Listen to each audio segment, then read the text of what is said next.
भौतिकी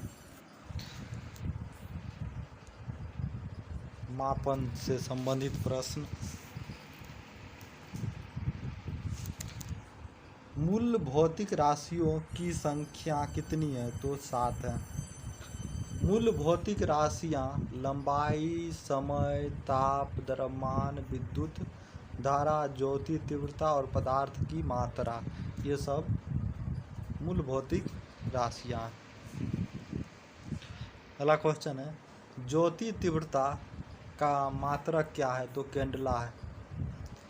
एक प्रकाश वर्ष बराबर होता है 9.46 × 10⁻12 किलोमीटर।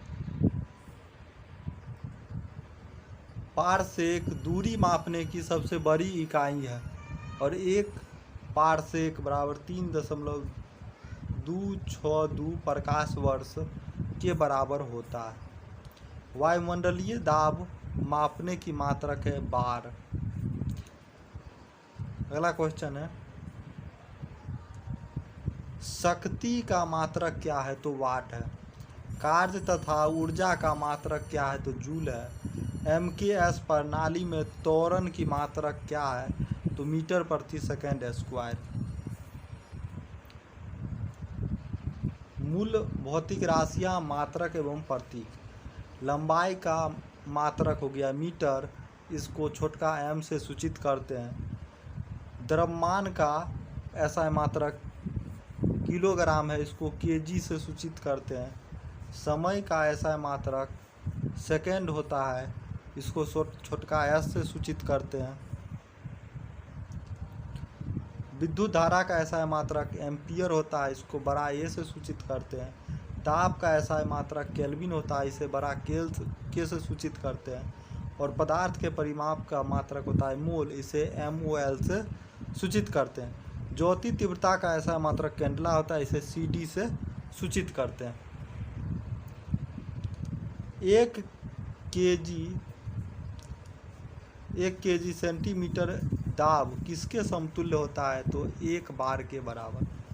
1 पिकोग्राम कितने ग्राम के बराबर होता है? तो 10⁻−12 ग्राम के होता है। पास्कल किस राशि का मात्रक है? तो दाब का है। बल का मात्रक क्या है? तो न्यूटन है। आवेग का मात्रक क्या है? तो न्यूटन सेकेंड है। वायुमंडल में ओजोन परत की मोटाई मापने का मात्रक डावसन है। अगला क्वेश्चन है,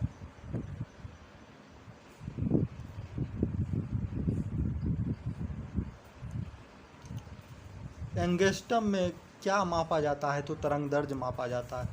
एक अश्व शक्ति में कितने वाट होते हैं? 746 वाट होते हैं। 1 माइक्रोन किसके बराबर होता है? तो 10⁻⁻6 मीटर या 10⁻⁻4 सेंटीमीटर या 10⁻3 मिलीमीटर के बराबर होता है। चालक के विद्युत प्रतिरोधकता का मात्रक ओम मीटर होता है। रेडियन एवं एस्ट्रेडियन किस प्रकार का मात्रक है? तो पूरक मात्रक है। अगला क्वेश्चन है, क्यूसेक में क्या मापा जाता है? तो जल का प्रवाह मापा जाता है। दूर की वस्तुओं को देखने के लिए वर्नाक्यूलर दूरबीन का प्रयोग किया जाता है। दूध उत्पादन में वसा की मात्रा मापने के लिए किस यंत्र का प्रयोग किया जाता है? तो ब्यूटेरीमीटर का प्रयोग करते हैं। प्रकाश की तीव्रता मापने के लिए किस उपकरण का प्रयोग किया जाता है? तो लक्स मीटर का प्रयोग किया जाता है। अगला क्वेश्चन है, समतल कोण धन कोण किस प्रकार के राशियां हैं? तो पूरक राशियां हैं। हृदय की ध्वनियों सुनने के लिए किस यंत्र का प्रयोग करते हैं? तो स्टेथोस्कोप का प्रयोग किया जाता है। अदिश राशियां, सदिश राशियां तो और दूरी, चाल, द्रव्यमान, आयतन, समय, कार्य, घनत्व और विद्युत धारा, ये सब अदिश राशियाँ हैं। आगे सदिश राशियाँ, तो सदिश राशियाँ हो गया बल हो गया, विस्थापन हो गया, वेग हो गया, संवेग, त्वरण, कोणीय वेग, चुंबकीय तीव्रता एवं विद्युत तीव्रता, ये सब हो गए सदिश राशियाँ।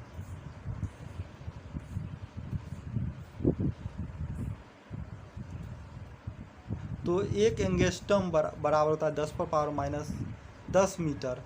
एक खगोलीय दूरी इकाइयाँ है तो 1.496 × 10⁻⁻11।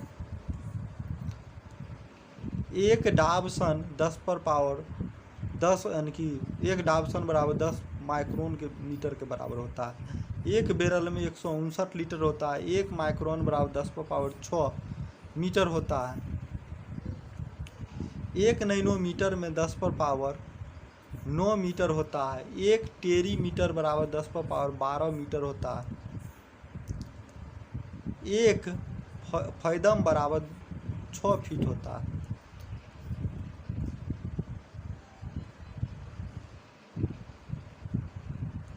अगला क्वेश्चन है, पृथ्वी के गुरुत्व एवं चंद्रमा के गुरुत्व के कारण कि चंद्रमा एक निश्चित कक्षा में पृथ्वी की परिक्रमा करती है।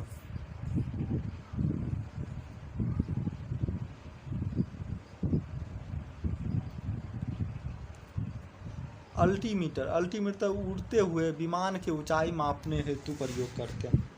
आमीटर विद्युत धारा की तीव्रता ज्ञात करने। ऑडियोमीटर ध्वनि की तीव्रता। एरोमीटर वायु एवं गैसों के भार एवं तथा घनत्व ज्ञात करने। एनीमोमीटर वायु के गति और शक्ति मापने के यंत्र है। एक्सेलेरोमीटर गतिमान वाहनों के गति में वृद्धि दर मापने का यंत्र है। बैरोमीटर वायुमंडलीय दाब को। बोलोमीटर ऊष्मीय विकिरण को। कैलोरीमीटर से ऊष्मा की मात्रा को। वर्नियर कैलिपर से बेलनाकार वस्तुओं को व्यास एवं गहराई नापने में। क्रायोमीटर से निम्न ताप को। डेंसिटी मीटर से पदार्थ के घनत्व को।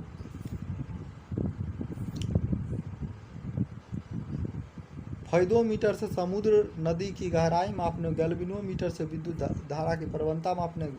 गायरोस्कोप से घूर्णन गति करती हुई वस्तु के कोणीय संवेग को। ग्रेवोमीटर से गुरुत्वीय त्वरण। हाइड्रोमीटर से वस्तु की सापेक्ष घनत्व।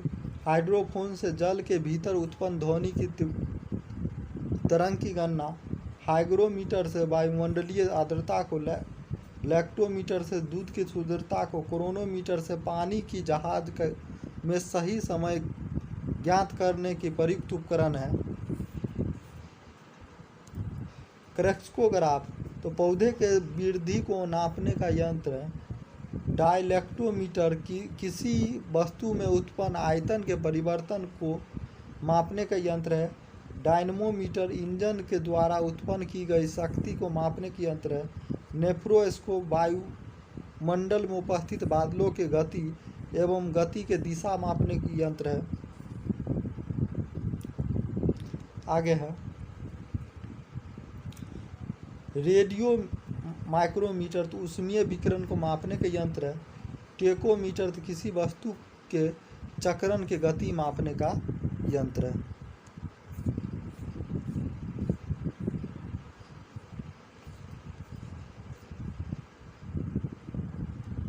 अगला है रेन गेज या यूडोमीटर वर्षा की मात्रा ज्ञात करने वाला यंत्र है। रेफ्रेक्टोमीटर पारदर्शक माध्यम के अपवर्तनांक ज्ञात करने वाला उपकरण है। सेक्रोमीटर शर्करा की सांद्रता मापने का यंत्र को सेक्रोमीटर कहते हैं। अगला क्वेश्चन है स्क्रू गेज महीन तारों का व्यास मापने का यंत्र है। सेक्सटेंट ऊंचाई को मापने के काम आने वाला यंत्र है। स्पेरोमीटर किसी सतह के वक्रता को मापने का यंत्र है। स्फिग्नोमैनोमीटर धमनियों को रुधिर के दाब को मापने का उपकरण है।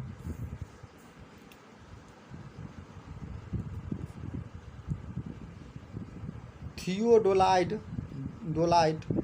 अनुप्रस्थ तथा लंबवत कोणों का माप करने का थर्मोपाइल, विकिरण की तीव्रता मापने के यंत्र है। वेंचुरी मीटर द्रोहों के प्रभाव की गति ज्ञात करने का यंत्र है। लाउड स्पीकर ध्वनि की तीव्रता बढ़ाने के यंत्र है। मैक मीटर ध्वनि के वेग को अनुपात में वायु की गति।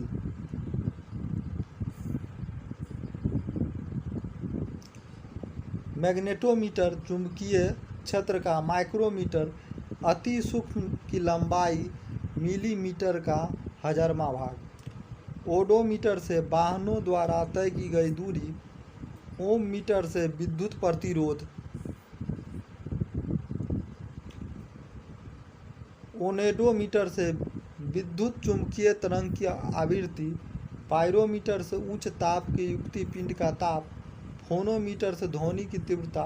पॉलीग्राफ से झूठ के पता लगाने वाला यंत्र। रडार से दूर स्थित वस्तुओं को अवस्थिति।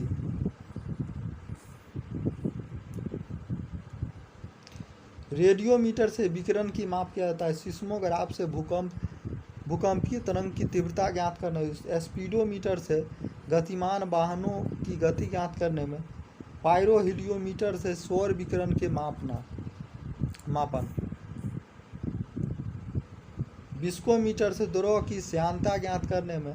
वेव मीटर से विद्युत चुंबकीय तरंग दैर्ध्य ज्ञात करने। इलेक्ट्रोमीटर से विभवांतर को मापने का यंत्र है।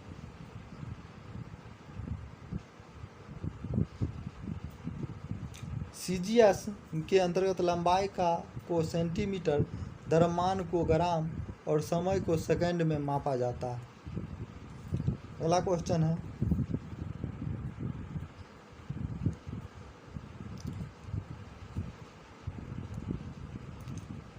प्रक्षेप गति या दीर्घतम परास प्राप्त करने के लिए अधिकतम कितने कोण की आवश्यकता होती है? तो 45 डिग्री।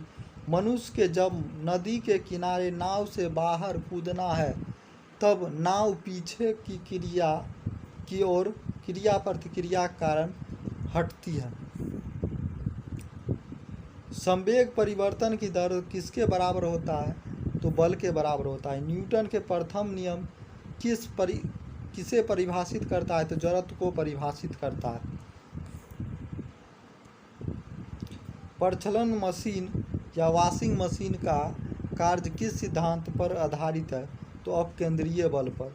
सड़क पर चलने की अपेक्षा बर्फ पर चलना कठिन होता है क्योंकि बर्फ में सड़क के अपेक्षा घर्षण कम रहती है।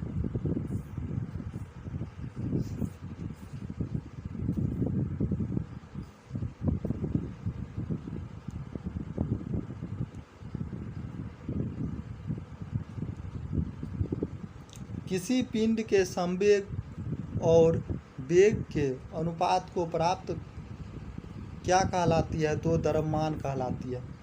त्वरण ज्ञात करने की प्रमुख सूत्र है A बराबर v माइनस u बटे टी, जहाँ A त्वरण, v अंतिम वेग, u प्रारंभिक वेग, t समय अंतराल। तेल के अंशतः भरा हुआ टैंकर समतल सड़क पर एक समान त्वरण से जा रहा है तो तेल के मुक्त पृष्ठ कैसा होगा? तो परवलयी वक्राकार होगा।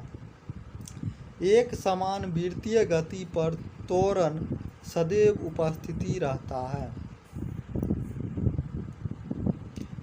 किसकी उपस्थिति के कारण ब्लैक बोर्ड तथा कागज पर लिखना संभव होता है? तो घर्षण के वजह से।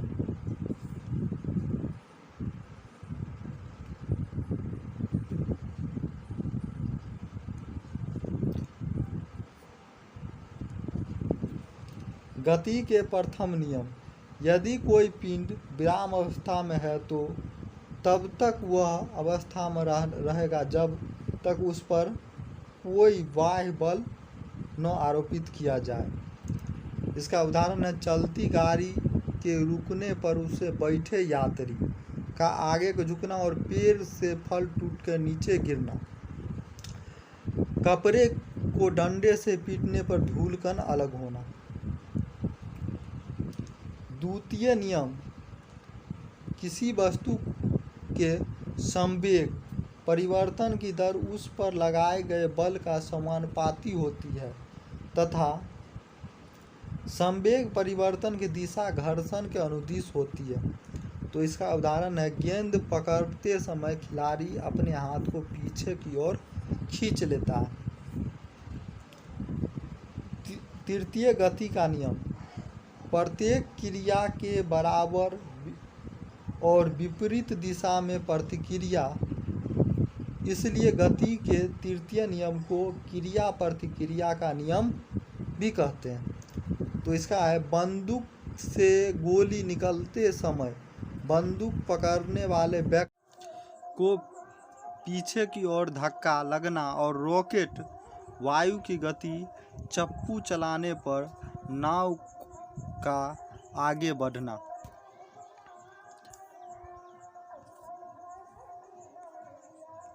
अगला क्वेश्चन है,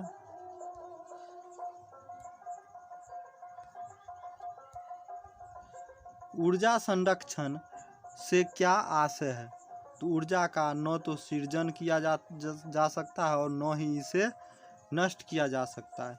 अंतरिक्ष से गिरती हुई पिंड पृथ्वी के वायुमंडल में प्रवेश करने पर क्यों जल उठता है? तो वायु के घर्षण के कारण। ग्रहीय पिंड की परिक्रमण गति ग्रह द्वारा सृजित की परिक्रमण में प्रभावित बल है, तो अभिकेंद्रीय बल है। दूध मंथन के पश्चात क्रीम का दूध से पृथक हो जाने का क्या कारण है? तो यानी कि अपकेंद्रीय बल। वायु की ऊर्ध्वाधर गति को क्या कहते हैं? तो वायु प्रक्षेप कहते हैं। रॉकेट किस सिद्धांत पर कार्य करता है? तो संवेग संरक्षण के सिद्धांत पर रॉकेट कार्य करता है। सरल आवर्त गति के दोलन में किसकी आवश्यकता होती है? तो प्रत्यास्थता एवं जड़त्व दोनों की। कमानी तुला किस सिद्धांत पर कार्य करता है? तो हुक के नियम पर।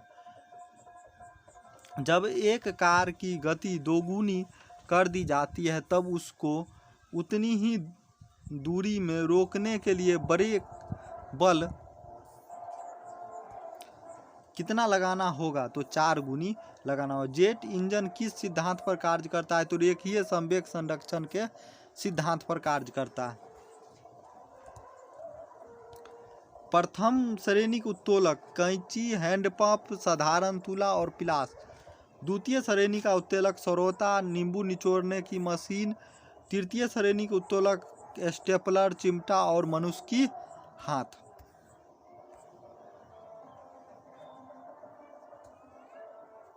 पेचकस के द्वारा पेंच घुमाने पर एवं दरवाजा के हत्थे को कब्जे से दूर लगाना बल आघूर्ण का उदाहरण है। अगला क्वेश्चन है, गुरुत्वाकर्षण से।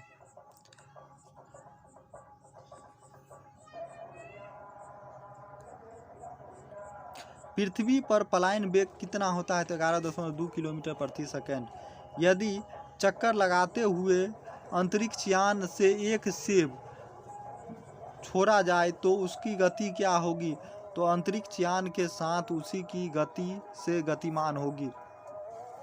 अंतरिक्ष यात्री निर्वात में सीधे खड़े क्यों नहीं रह सकती है? तो गुरुत्वाकर्षण के अनुपस्थिति के कारण।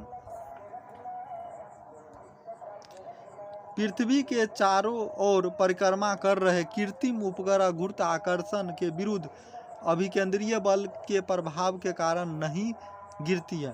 एक भू उपग्रह किस प्रकार के बल अपने कक्षा में निरंतर गति करती है? तो अपकेंद्रीय बल। चंद्रमा के सतह पर पलायन वेग पृथ्वी के सतह के सापेक्ष कम होती है क्योंकि चंद्रमा की त्रिज्या पृथ्वी की त्रिज्या से कम है। भारहीनता की स्थिति किस कारण से होती है? तो गुरुत्वाकर्षण के शून्य स्थिति। एक लड़की झूले पर बैठी स्थिति में झूल रही है और उसी लड़की के खड़े हो जाने पर आवर्तकाल पर क्या प्रभाव होगा? तो आवर्तकाल कम हो जाएगा। लोलक के लंबाई बढ़ जाने के कारण लोलक घड़ी गर्मियों में धीमी हो जाती है, जबकि शीतकाल में तीव्र हो से चलने लगती है।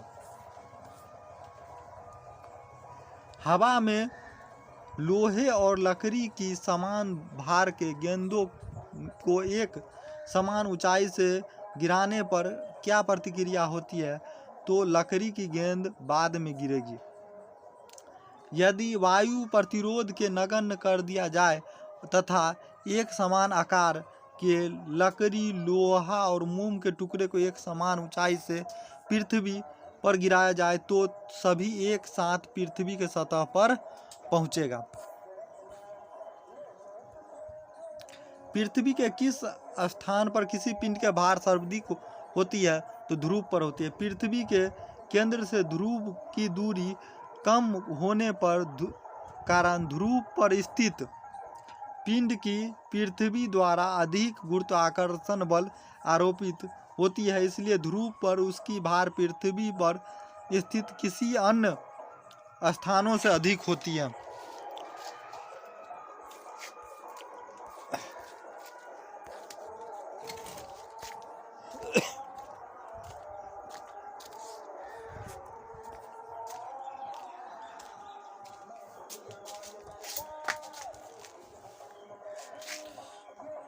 अगला क्वेश्चन है,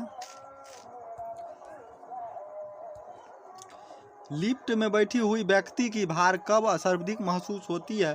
तो जब लिफ्ट त्वरित गति से ऊपर जा रहा हो। भूतुल्यांकी काली उपग्रह के परिक्रमण की अवधि कितनी होती है? तो 24 घंटा होती है। यदि पृथ्वी और सूर्य के मध्य की दूरी दुगुनी होती है तो सूर्य द्वारा पृथ्वी पर गुरुत्वाकर्षण बल क्या होती है? तो वर्तमान का 1/4 होता है। लोलक के समय अवधि किस पर निर्भर करती है? तो लोलक की लंबाई पर निर्भर करती है। अगला क्वेश्चन है, पृथ्वी की गुरुत्वाकर्षण बल यदि अचानक लुप्त हो जाए तो इसका परिणाम क्या होगा? तो पृथ्वी पर स्थित वस्तुओं का भार शून्य हो जाएगा, लेकिन द्रव्यमान अपरिवर्तित रहेगा। पृथ्वी की सतह पर जी का मान अधिकतम और तथा चंद्रमा पर जी का मान पृथ्वी के गुरुत्वाकर्षण का 1/6 होता है। पीसा की झुकी हुई मीनार गिरती क्यों नहीं है? इसका क्या कारण होता है? तो गुरुत्व केंद्र से जाने वाली ऊर्ध्वाधर रेखाएं तल के अंदर रहती है। यदि कोई वस्तु ऊपर से गिराई जाती है तो उसके भार क्या प्रभावित पड़ेगा? तो वस्तु का भार अपरिवर्तित रहेगा। जब हम भूमध्य रेखा से ध्रुव की ओर जाते हैं तो जी का मान बढ़ता है। चक्रीय झूला पर झूलते समय व्यक्ति को बाहर की ओर धक्का क्यों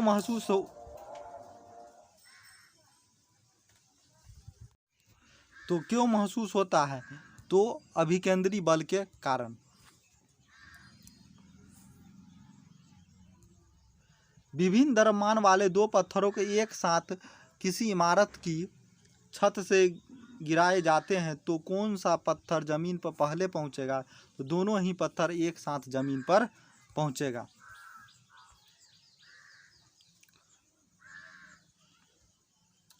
गुरुत्वाकर्षण एवं गुरुत्व के उदाहरण। सूर्य एक अन्य ग्रहों की गुरुत्वाकर्षण कारण ही सभी ग्रहों के लगभग वृत्ताकार एवं निश्चित कक्षा में सूर्य की परिक्रमा करते हैं। पृथ्वी के गुरुत्व एवं चंद्रमा के गुरुत्वाकर्षण के कारण ही चंद्रमा एक निश्चित कक्षा में पृथ्वी की परिक्रमा करता है। सूर्य, चंद्रमा एवं पृथ्वी के गुरुत्वाकर्षण के अंतरक्रिया के कारण पृथ्वी पर स्थित समुद्र में ज्वार भाटा आते हैं।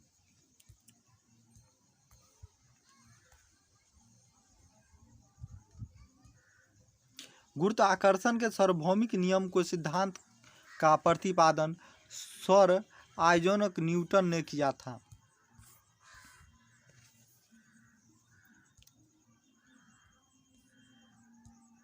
साबुन के बुलबुले का दाब वायुमंडलीय दाब से कम होती है अथवा अधिक तो अधिक होती है। स्वचालित हाइड्रोलिक ब्रेक किस सिद्धांत पर कार्य करती है? तो पास्कल के सिद्धांत पर कार्य करती है। बर्फीले क्षेत्र में शीतकाल में जब झील के ऊपरी सतह पर पानी के बर्फ में बदल जाता है तो फिर भी उसके अंदर रहने वाले जलीय जंतु जीवित रहते हैं, क्योंकि पानी का घनत्व 4 डिग्री सी पर सबसे अधिक होता है। इसी कारण झील के भीतर पानी नहीं जमता है। नदी से समुद्र में प्रवेश करने पर किसी जहाज की क्यों प्रतिक्रिया होती है? तो वह समुद्र में कुछ ऊपर उठ जाता है। जब किसी झील के तली से उठकर वायु के बुलबुला ऊपर सतह पर आता है तो उसके आकार पर क्या प्रभाव पड़ता है? तो आकार बढ़ जाता है। किसी वस्तु की मात्रा बदलने पर उसके घनत्व पर क्या प्रभाव पड़ता है? तो वस्तु की घनत्व अपरिवर्तित रहता है। हवाई जहाज से यात्रा करते समय पेन की स्याही क्यों निकलने लगती है? तो वायु दाब के कमी होने के कारण। नदी के अपेक्षा समुद्र में तैरना आसान होता है, क्योंकि समुद्र में जल का घनत्व नदी के जल का घनत्व से अधिक होता है।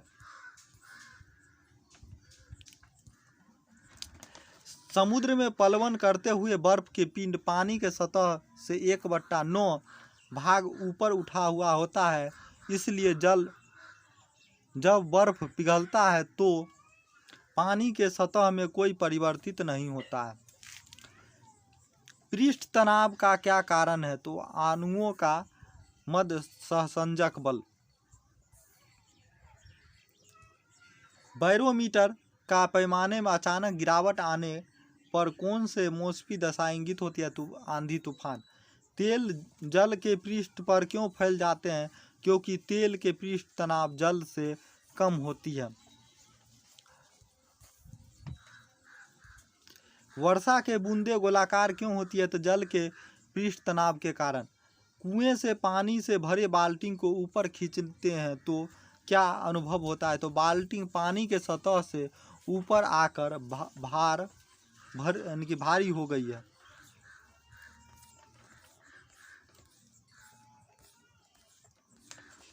अगला क्वेश्चन है,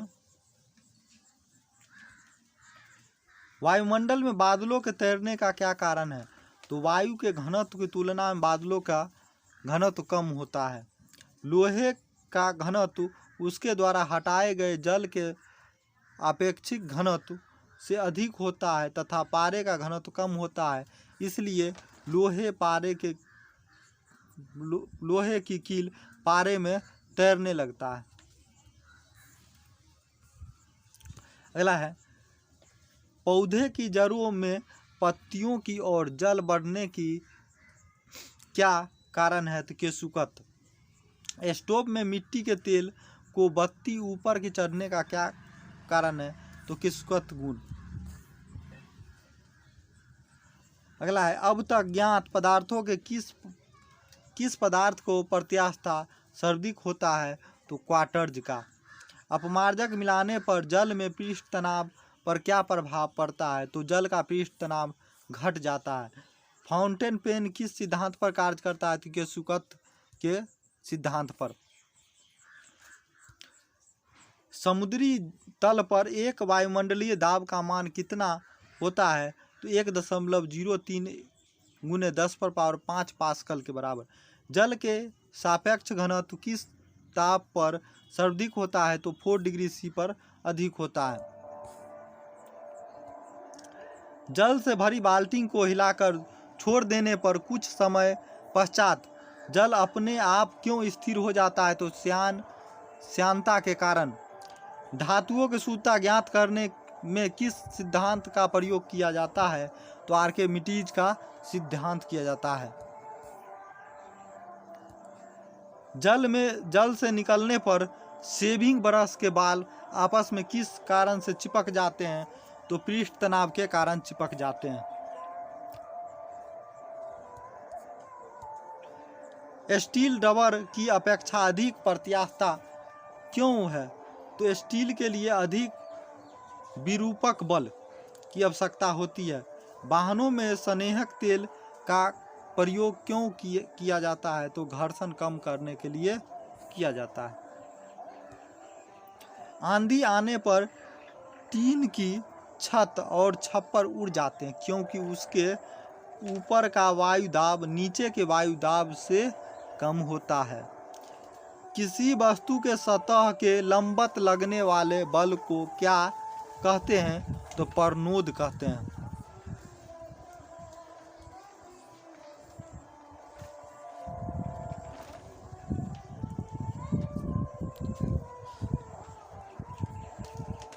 अगला क्वेश्चन है तरंगदैर्घ्य से। रात्रि दृष्टि उपकरण में प्रयोग की जाने वाली तरंगे कौन सी है? तो अवरक्त तरंगे है। दृश्य प्रकाश का तरंगदैर्घ्य कितना होता है? तो 390 से 750 नैनोमीटर के मध्य। आंतों से संबंधित रोगों के निदान में कौन से किरणें का प्रयोग किया जाता है? तो एक्स किरणों का प्रयोग किया जाता है। कीड़ों और क्षति पहुंचाने वाले जीवों को घरों से दूर भगाने के लिए किस तरंगदैर्घ्य का प्रयोग किया जाता है? तो अल्ट्रासोनिक का प्रयोग किया जाता है। समीप आती हुई रेलगाड़ी के सीटी की आवृत्ति या तीक्ष्णता बढ़ जाती है, ऐसा किसके कारण होता है? तो डॉपलर प्रभाव के कारण। क्रिस्टल के संरचना ज्ञात करने के लिए किस किरणों का प्रयोग किया जाता है? तो एक्स किरणों का प्रयोग किया जाता है।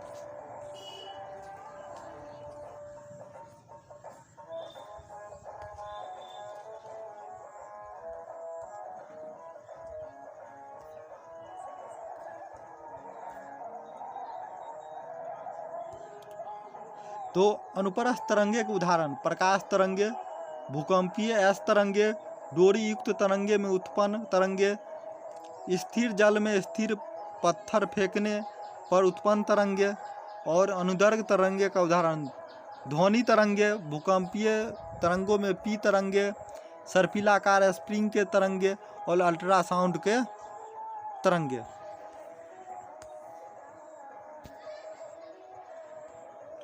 एक रडार शत्रु के वायु के उपस्थिति का पता लगाने में कौन सा विकिरण का प्रयोग करते हैं? तो रेडियो तरंगों का प्रयोग करते हैं। पराबैंगनी विकिरण एक्स किरणें, सूक्ष्म किरणें एवं गामा किरणें को तरंगदैर्घ्य के अवरोही क्रम में क्या है? तो गामा किरणें, एक्स किरणें, पराबैंगनी किरणें और सूक्ष्म किरणें।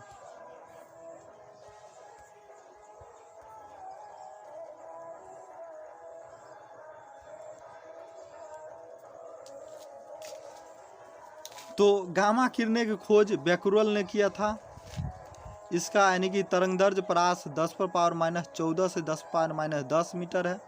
आवृत्ति परास 10⁻20 से 10⁻18 है और इसका उपयोग नाभिकीय अभिक्रिया के कृत्रिम रेडियो तरंग में किया जाता है। एक्स किरणें खोज डब्ल्यू आर्टसन ने किया था। 10⁻−10 से 10⁻−8 तक होता है और आवृत्ति परास 10⁻18 से 10⁻16 होता है। चिकित्सा एवं उद्योग के क्षेत्र में इसका प्रयोग किया जाता है। अगला है पराबैंगनी किरणें, जिसकी खोज जोहान्स रिटर ने की। 10⁻−8 से 10⁻−6 तक होता है और इसका आवृत्ति परास 10⁻16 से 10⁻14 होता है और सिकाई करने में प्रकाश विद्युत प्रवाह में उत्पन्न एवं जीवाणुओं को नष्ट करने में किया जाता है। दृश्य किरणें का खोज न्यूटन ने किया था। इसका यानी कि तरंग परास होता है 3.9 × 10⁻7 मीटर से 7.8 × 10⁻7 मीटर तक। आवृत्ति परास होता है 10⁻14 से 10⁻12 तक। इसका उपयोग उपस्थिति वस्तु को दिखाने में किया जाता है। आगे अपवर्त विकिरण की खोज विलियम हर्शेल ने किया था। 7.8 × 10⁻7 से 10⁻3 तक इसका तरंगदैर्घ्य परास होता है। आवृत्ति 10⁻12 से 10⁻10 होता है। फोटोग्राफी में और सिकाई करने में एवं टीवी के रिमोट में इसका उपयोग किया जाता है। आगे लघु रेडियो तरंग की खोज हेनरी हटर ने किया था। 10⁻3 से 10⁻1 मीटर होता है इसका और इसका परास 10⁻10 से 10⁻8 होता है। इसका उपयोग रेडियो, टेलीविज़न, रडार एवं टेलीफोन में होता है। दीर्घ रेडियो तरंग खोज मार्कोनी ने किया था। 1 मीटर से 10⁻4 मीटर तक होता है। इसका आवृत्ति परास 10⁻6 से 10⁻4 तक होता है। इसका उपयोग रेडियो एवं टेलीविज़न के प्रसारण में होता है। अगला क्वेश्चन है, दीर्घ रेडियो तरंग के वायुमंडल की किस परत में परिवर्तित होती है? तो आयन मंडल में। कुलीज नलिकाएं का प्रयोग कौन से किरणें उत्पन्न करने के लिए किया जाता है? तो एक्स किरणें। कोबाल्ट 60 सामान्यतः विकिरण चिकित्सा में क्यों प्रयुक्त होती है? तो गामा किरणें के उत्सर्जन के कारण।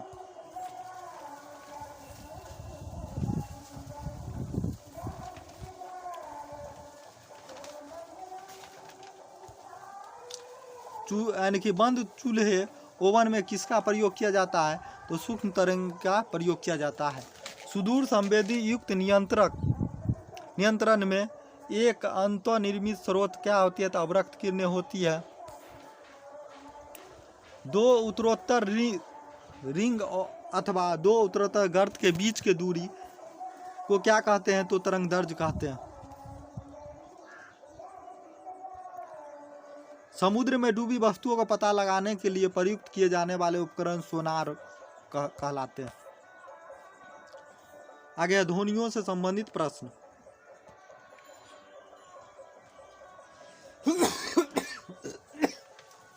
आगे, पराध्वनिक जेट से वायु मंडल के किस परत को क्षति पहुंचाती है? तो ओजोन परत को। किसे मापने हेतु डेसिबल इकाई का प्रयोग किया जाता है? तो ध्वनि की तीव्रता मापने की। ध्वनि के स्रोत एवं परावर्तक सतह के मध्य दूरी कितनी होनी चाहिए जिससे वह प्रतिध्वनि सुनाई दे? तो 16.5 मीटर।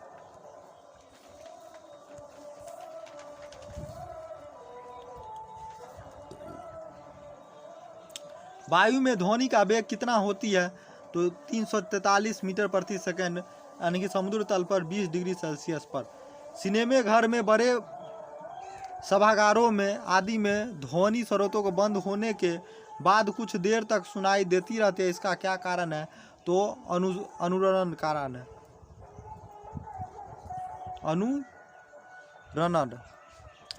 चंद्रमा के धरातल पर दो व्यक्ति एक दूसरे से बात नहीं सुन सकता है क्योंकि चंद्रमा पर वायुमंडल नहीं है। अगला है, वह जैविक पद्धति जिससे श्रव्य ध्वनि का प्रयोग किया जाता है उसे क्या कहते हैं? तो सोनोग्राफी कहते हैं। विश्व स्वास्थ्य संगठन के अनुसार 45 डेसिबल की तीव्रता वाले ध्वनियाँ मानव के लिए उपयुक्त है। अगला है, चमगादड़ अंधेरे रातों में उड़ सकता है और अपना शिकार भी कर सकता है, इसका क्या कारण है? वे पराध्वनि तरंगे उत्पन्न करते हैं और वही के द्वारा निर्देशित होते हैं। टीवी रिमोट में किस तरंगों का प्रयोग किया जाता है? अवरक्त तरंगों का प्रयोग किया जाता है। साधारण बातचीत के लिए 30 से 45 डेसिबल, तेज बातचीत के लिए 50 से 60 डेसिबल, तेज संगीत एवं शोर से 80 से अधिक डेसिबल, पेड़ों के पत्ते को सरसराहट से 10 से 20 डेसिबल, और आगे सायरन से पुलिस या एम्बुलेंस से 110 से 120 डेसिबल, जेट विमान से 140 से 150 डेसिबल, औद्योगिक यंत्र संयंत्र और कारखानों में 100 से 120 डेसिबल।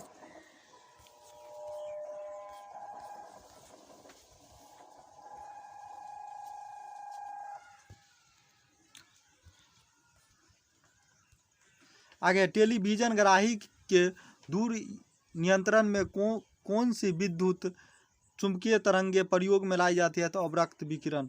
जब सितार और बांसुरी पर एक ही स्वर बजाया जाता है तो उसमें उत्पन्न ध्वनि का भेदन गुणवत्ता के आधार पर किया जा सकता है। तो जल, लोहे और नाइट्रोजन में ध्वनि का वेग आरोही क्रम में क्या होता है? नाइट्रोजन, जल और लोहा। ध्वनियों के चाल ठोस माध्यम में सर्वाधिक, द्रव माध्यम में उससे कम और गैसीय माध्यम में सबसे कम होता है। तापमान का ध्वनि का वेग पर क्या प्रभाव पड़ता है? तो तापमान के घटने से ध्वनि का वेग घटता है। ध्वनि किस माध्यम से होकर नहीं गुजर सकता है? तो निर्वात से होकर। ध्वनि तरंगे ठोस तथा गैस दोनों माध्यम में गमन कर सकती है तथा धातु में ध्वनि का वेग सबसे अधिक होता है। स्टेथोस्कोप किस सिद्धांत पर कार्य करता है? ध्वनि के परावर्तन पर। एकास्टिक में किसका अध्ययन किया जाता है? तो ध्वनि का। ध्वनि तरंगों को किस घटना घटित हो सकता है? तो ध्रुवण नहीं हो सकता है। आगे, ध्वनि की तारतम्य किस पर निर्भर करता है? तो आवृत्ति पर। प्रतिध्वनि का क्या कारण होता है? तो ध्वनि तरंगों का परावर्तन। यानी कि श्रव्य तरंगे की आवृत्ति लगभग कितनी होती है? तो 20,000 हर्ट्ज से अधिक होती है।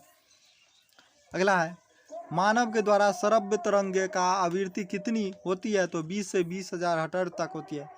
पराश्रव्य ध्वनि तरंगे किसके द्वारा सुना जा सकता है? तो कुत्तों एवं डॉल्फिन एवं मछलियों द्वारा। एल्युमिनियम में चाल 64-20 होता है। स्टील में ध्वनि की चाल 59-60 होता है। लोहा में ध्वनि की चाल 59-50 होता है। कांच में ध्वनि की चाल 39-80 होता है। जल में ध्वनि की चाल 1402 होता है। वायु में ध्वनि की चाल 332 होता है। ऑक्सीजन में ध्वनि की चाल 316 होता है। हाइड्रोजन में ध्वनि की चाल 1286 होता है। समुद्र जल में तो 1533 होता है और साधारण जल में 1493 होता है।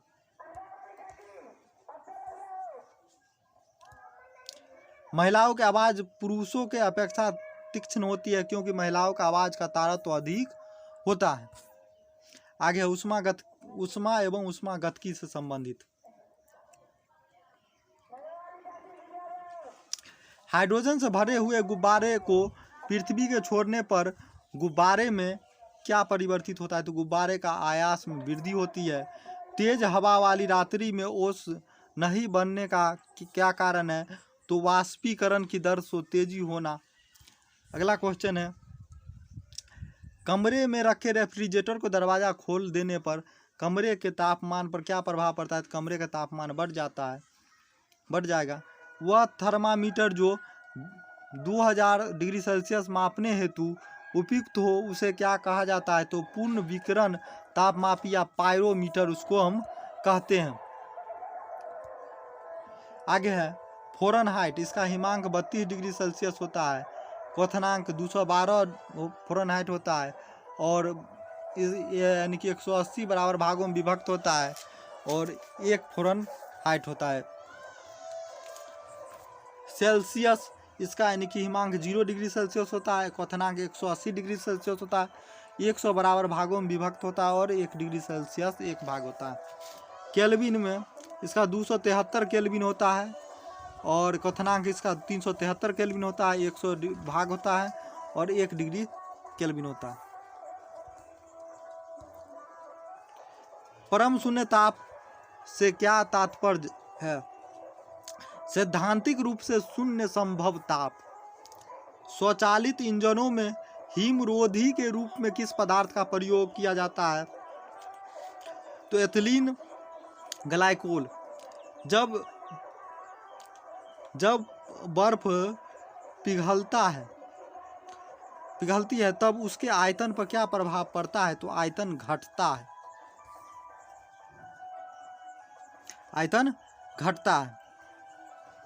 आगे है थर्मोस्टेट यंत्र का संबंध तापकरण से है जिसका उपयोग किस निकाय के दाब स्वनियंत्रण करना है? रेफ्रिजरेटर में थर्मोस्टेट का प्रमुख कार्य क्या है? तो एक समान तापमान को बनाए रखना। रेफ्रिजरेटर में खाद्य पदार्थों को ताज़ा रखने हेतु कितना तापमान आवश्यकता होता है? तो 4 डिग्री सी होता है। स्वस्थ मनुष्य के शरीर का सामान्य तापमान कितना होता है? तो 37 डिग्री सेल्सियस या 310 केल्विन होता है। उबलते जल की तुलना में भाप से हाथ अधिक जलता है, इसका क्या कारण है? तो भाप में गुप्त ऊष्मा अधिक होती है।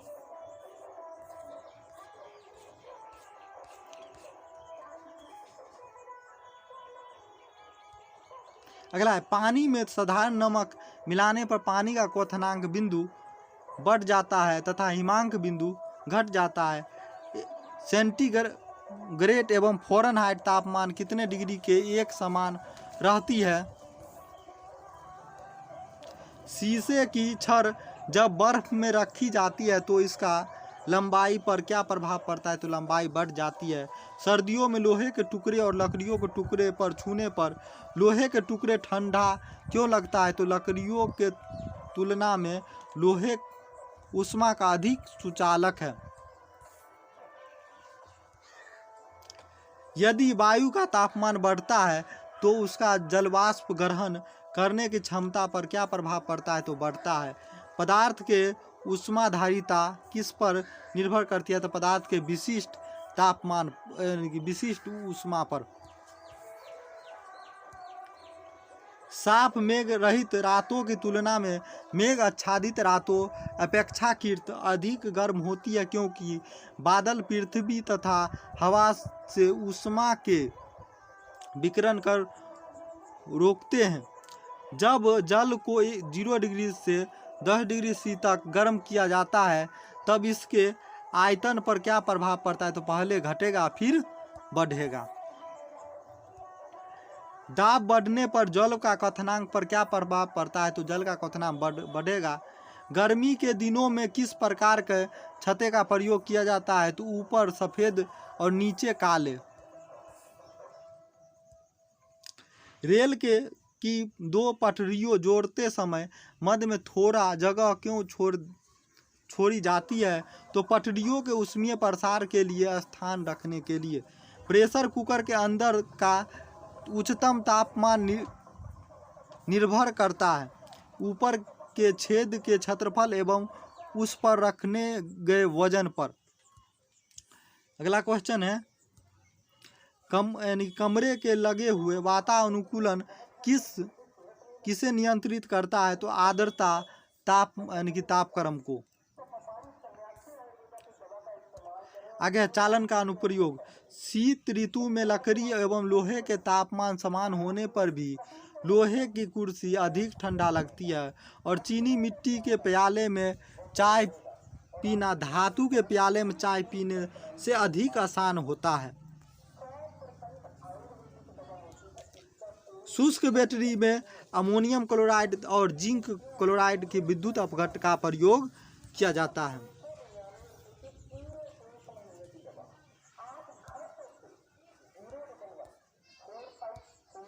आगे डेजर्ट कूलर और शीतल किस सिद्धांत पर आधार पर कार्य करता है? तो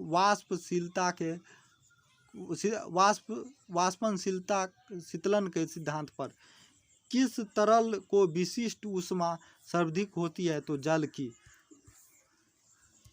आगे पसीने की हमारे शरीर में क्या भूमिका है? तो यह शरीर के ताप को नियंत्रित रखने में सहायक होता है।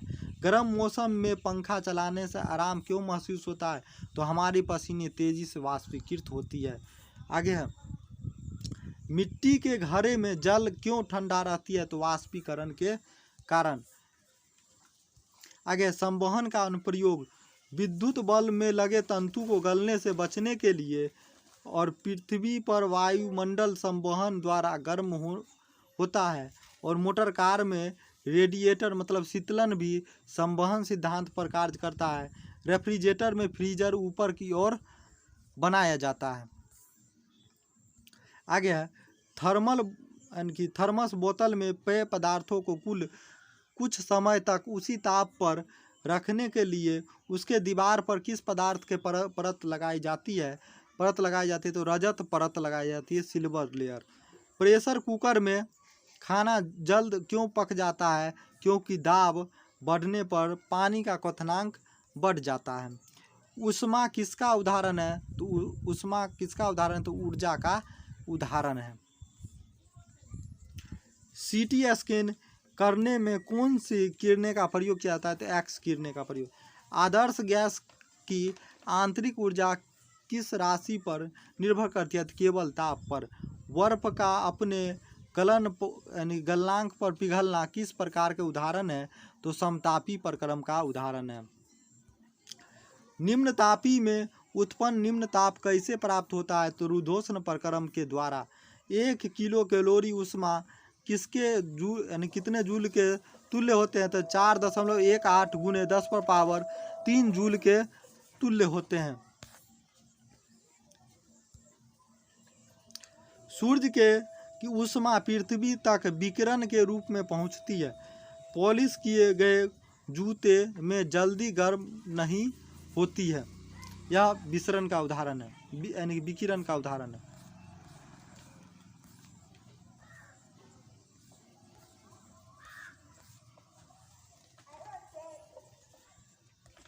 अगला क्वेश्चन है, जल का घनत्व किस ताप पर अधिकतम होता है? तो 4 डिग्री सी पर।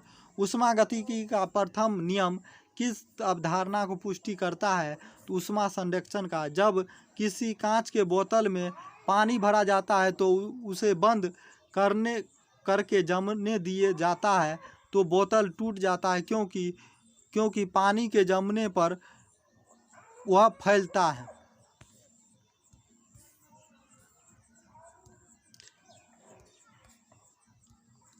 ऊंचाई बढ़ने के साथ साथ जल के क्वथनांक पर क्या यानी क्यों घटता है? तो क्योंकि ऊंचाई बढ़ने से साथ वायु दाब घट जाती है। ऊंचे पहाड़ों पर सदैव बर्फ जमी रहती है, क्योंकि ऊंचे पहाड़ों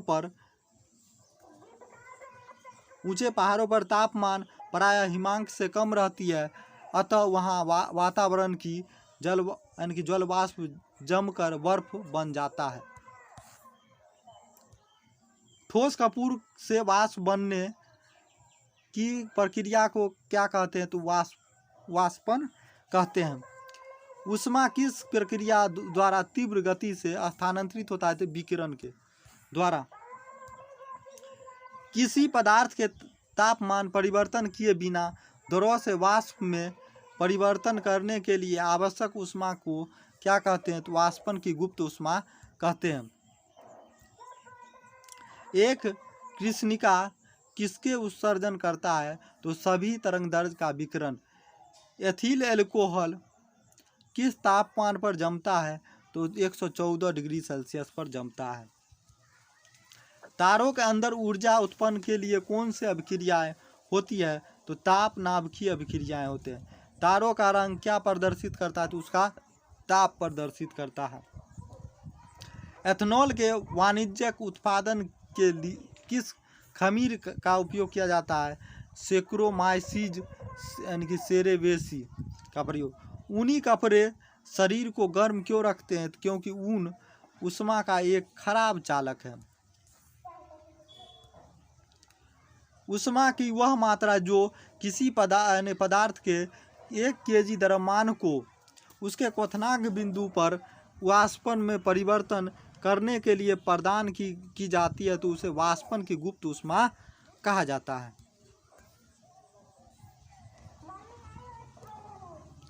गर्मियों में सफ़ेद कपड़े पहनना आरामदायक होता है, क्योंकि सफ़ेद कपड़े ऊष्मा का अधिकांश भाग परावर्तित कर देता है।